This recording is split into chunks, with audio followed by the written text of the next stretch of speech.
Continuing on with lesson 6.5. Now we're going to get into some really unique looking graphs based on the location of x on the inside of the radical. First things first though, let's sketch the graph of our parent function similar to what we did in the video for day 1. Remember, the parent function starts at 0, 0, goes through 1, 1, 2 about 1.4, 4, 2. And that's as far as we can go on our graph. Just kind of sketch that curve up and to the right as best you can on your notebook paper. Taking a look at the equation in example 4, y equals 1/2 times the square root of 4 minus x. Now the location of x, especially being after the subtraction problem, is going to change our domain. So be careful as you write this out. This is going to be pretty interesting. To figure out our domain, which is where we want to start our table, I'm going to take 4 minus x, and by default, it has to be greater than or equal to 0. So if I start with 4 minus x, but set it greater than or equal to 0, move the 4 over, so far so good, similar to what we've done in the past, but we still have negative x on the left-hand side. On the right, 0 minus 4 is negative 4. From here, to get x by itself, we have to divide by negative 1. And if you recall from semester 1, anytime you divide an inequality by a negative, it switches the direction in our answer. Negative 4 divided by negative 1 is positive 4. That shift in the arrow is going to change our domain. I know it's going to be related to x, but if it's less than or equal to 4, that means the arrow is going to be on the left-hand side, meaning it's going to go towards negative infinity. And on the right, we're not going to go any bigger than positive 4.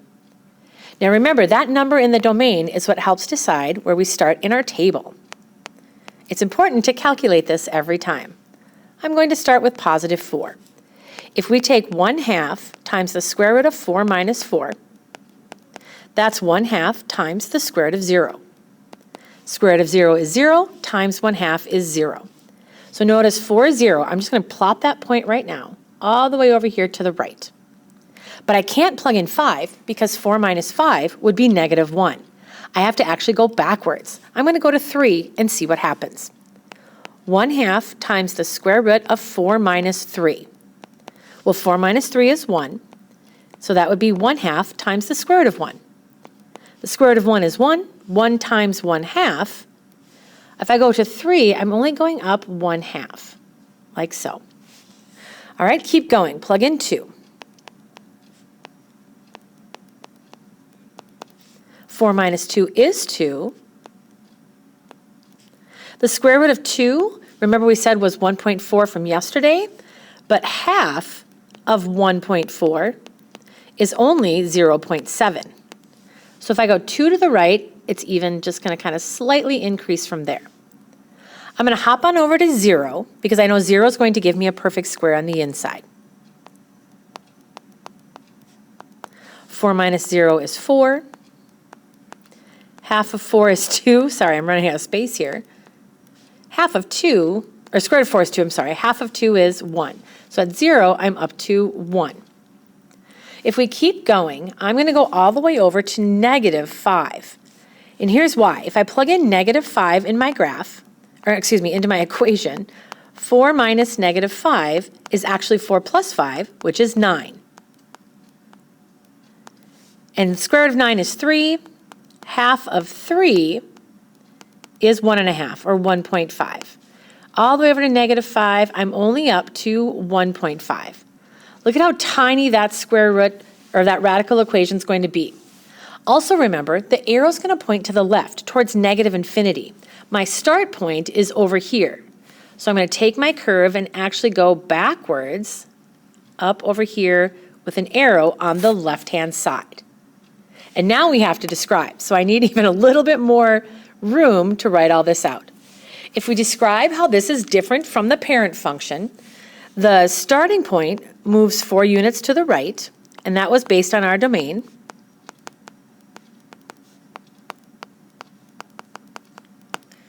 But it's smaller than the original parent function, so it compresses vertically, and that's due to the 1/2.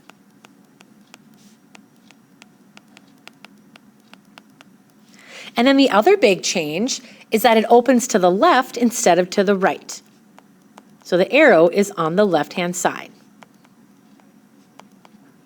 Pretty unique looking radical function from our parent function. Our next example, y equals square root of x plus 2 minus 1. Notice on this example, the minus 1 is after the radical, so that's going to make a difference as we evaluate in our table. First, let's start once again with our parent function. Sketch a graph, plot 0, 0, 1, 1, 2, 1.4, 4, 2. Those are our values from our parent function table in day 1. All right, let's take a look at first determining our new domain because there's a transformation of our parent function. The domain is only related to the values on the inside with x, and we have x plus 2. So for our domain, to get the shift, we want x plus 2 to be greater than or equal to 0. And again, that's based off our parent function. Move the 2 over, and this is actually going to move our graph to negative 2 as our start value. Notice x can be greater than or equal to negative 2, so that means negative 2 is our boundary on the left, and as x gets bigger, it approaches positive infinity. And negative 2 is where we start. We're going to make our table and plug in negative 2 for x in our equation. Negative 2 plus 2, and then minus 1 after.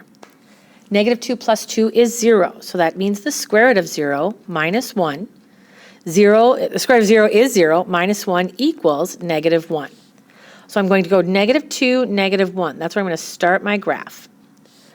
Get bigger than negative 2, so I can plug in negative 1. Negative 1 plus 2, and then minus 1 after. Negative 1 plus 2 is 1. The square root of 1 is 1, and 1 minus 1 is 0. So negative 1, 0. Keep going. Let's plug in 0. 0 plus 2 minus 1. 0 plus 2 is 2. Remember, the square root of 2 is approximately 1.4, and if we subtract 1, we're at 0.4. So 0 up 0.4. Let's see, if I want a number that's going to be a perfect square, I'm going to skip 1 and go to 2. You can plug in 1 if you want, you're just going to get another decimal, and that is absolutely okay. But the square root of 2 plus 2 would be the square root of 4. The square root of 4 is 2, and 2 minus 1 is 1. So 2, 1. And I'm just going to sketch my curve from here. So remember, everybody, the first point we plotted is our start for the curve. That means it's going to kind of curve to the right and mirror what the parent function does. Let's describe the transformation down below. As we look at where the graph starts, we moved left 2,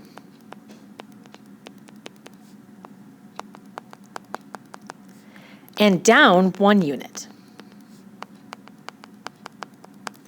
The shape of the graph is actually the same shape as the parent function because there isn't a number out in front of the radical symbol that changes our output values. Let's try one more example. Example 6, y equals 4 plus the square root of 2 minus x. Taking a look at the inside of our equation, well, no, time out. First, let's start with our parent function. Go ahead and plot 0, 0, 1, 1, 2, 1.4, 4, 2, and get that curve to go through those points to the edge of your graph. Okay, now let's take a look at the shift in our domain. If we have the square root of 2 minus x, we've already had one similar to this before. Anytime you have minus x, that's going to be a definite shift in our domain answer. 2 minus x is greater than or equal to 0 by default. Move the 2 over.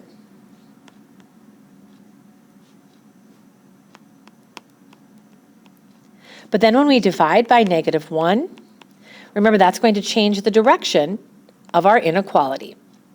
X has to be less than or equal to 2. 2 is going to be our start point, but we're going to go towards negative infinity on that left-hand side. So remember, parenthesis, bracket. And 2 is where we'll start our table. Order of operations is going to be pretty particular on this one, so please follow along as I write this out. When we start with 2, we have 4 plus, and then 2 minus 2 on the inside. So 4 plus square root 0, well, 4 plus 0 would be 4. I'm going to go 2 to the right, whoa, and all the way up to 4. We might run into trouble pretty quick on this one. Now remember, I can't go bigger. We have to go smaller than 2. I'll go with 1. 4 plus 2 minus 1. That would be 4 plus square root 1, and 4 plus 1 is 5. So I go 1 to the right, up 5. Oh boy. All right, let's try 0 and see what happens. 2 minus 0. The square root of 2 is about 1.4, so 4 plus 1.4 is about 5.4. So at 0, I'm going to be a little bit off the graph. And then I'm going to go to negative 2, and that might be the last I put on this one. If we have 2 minus negative 2, that's 2 plus 2, which is 4. Square root of 4 is 2, and 4 plus 2 would be 6. If I go to negative 2, I'm going to be up to 6 over here. Now remember, our start point, just be careful, is where we start, but our arrow has to go towards the left, towards negative infinity. So I'm going to draw my curve through here like so, and curve it over to the left. I'm going to put my description up above. What happened to this graph? A couple of things. The graph moved 2 units to the right.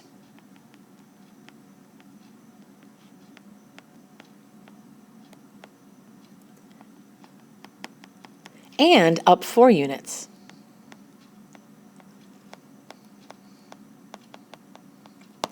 Now the shape of the graph isn't impacted by the 4. The shape of the graph is technically impacted by the number that's supposed to be in front of the radical. If it defaults to 1, then the shape of the graph is actually the same shape as the parent function. It doesn't stretch or compress. Let's tie in all these description words together for these radical functions. Please take a moment to write this out, and then we'll fill in the blanks. To describe the transformation of a radical function, the idea is very similar to what we did with absolute value functions and what we could do with quadratic functions. If you have a number on the outside, that defaults to our a value, like our lead coefficient. If you have something on the inside, x minus h or x plus h, that's going to shift our graph right or left. If the number on the outside is positive or negative, that shifts our graph up or down. Let's first start with the a value. The a value has a pretty considerable impact on our process. If a is positive, that's going to represent the top half of our radical function. And if it's the top half, we typically don't just write that in our description, but it could be there. More so, it's important to note, if it's negative, that means it's the bottom half of our curve. And we just want our picture to match our description. If the number outside of the radical is greater than 1, whether it's positive or negative is irrelevant. If it's greater than 1, the graph will stretch vertically.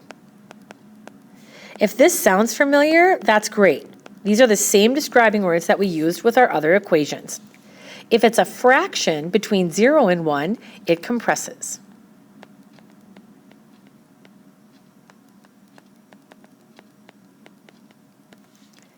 If you have x minus h on the inside, the graph is going to move h units to the right.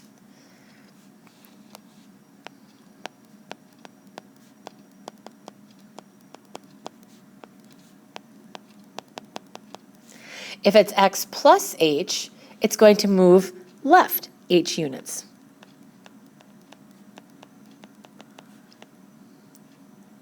I almost wrote x. Sorry, I'm off. There we go. H units. Sorry, guys.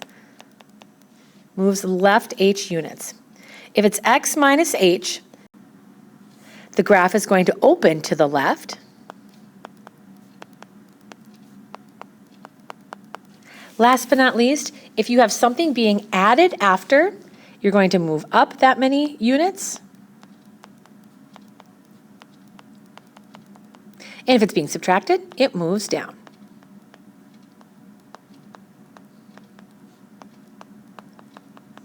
And there you go. These are the ways to describe the transformation of a radical function.